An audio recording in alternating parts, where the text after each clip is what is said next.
आंबेडकर त्यांच्या चरणावरती प्रथम नतमस्तक होऊन त्यांना अभिवादन करतो। आणि अध्यक्ष महोदय, डॉक्टर बाबासाहेब आंबेडकरांनी या देशाला संविधान दिलं आणि समाजाच्या लोकांच्या भावना बाबासाहेबांच्या चरणावरती असल्यामुळे समाजाच्या कार्यकर्त्यांनी, समाजातील तरुण पिढीने महानगरपालिकेच्या डॉक्टर बाबासाहेब आंबेडकर उद्यानामध्ये डॉक्टर बाबासाहेब आंबेडकरांचा पुतळा बसवला। शासनाने त्यांच्यावरती गुन्हे घेतले, तसं शासनाचं पत्रक आहे की गुन्हे ते परत घ्यावेत। अध्यक्ष महोदय, माझी मागणी ही आहे नगरविकास खात्याला, नगरविकास मंत्र्यांना, की या जागे संदर्भात प्रस्ताव मुंबई महानगरपालिकेच्या नियमाप्रमाणे, कायद्याप्रमाणे आयुक्तांच्या सहीसाठी गेल्या अनेक वर्षापासून त्या ठिकाणी धुळखात पडलेला आहे।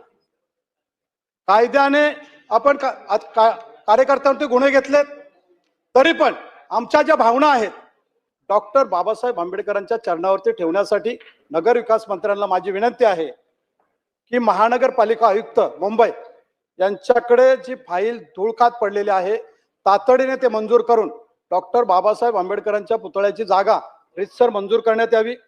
अध्यक्ष महोदय, मुंबई महानगरपालिका हे शहर आपल्या देशाची आर्थिक राजधानी आहे आणि या राजधानीमध्ये या मुंबईच्या विकासाच्या दृष्टिकोनातून केंद्र शासन, महाराष्ट्र शासन प्रयत्न करत असते। अध्यक्ष महोदय, लोकवस्ती वाढलेली आहे, पाण्याचा प्रश्न बिकट आहे। माझी शासनाला विनंती आहे की या शहरामध्ये नवीन धरण बांधण्याचे नियोजित आहे, त्या धरणाचं नाव आहे कारगाई पिंजाळ।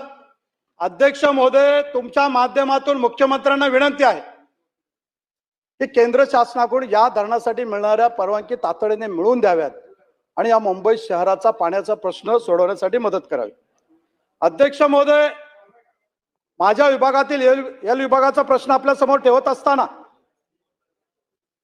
त्याची प्रशासकीय इमारत धोकादायक आहे। त्या भागाचे 2 प्रशासकीय भाग करण्याचं मंजूर झालेलं आहे, एल पूर्व आणि एल पश्चिम। शासनाने, नगरविकास खात्याने तातडीने मंजूर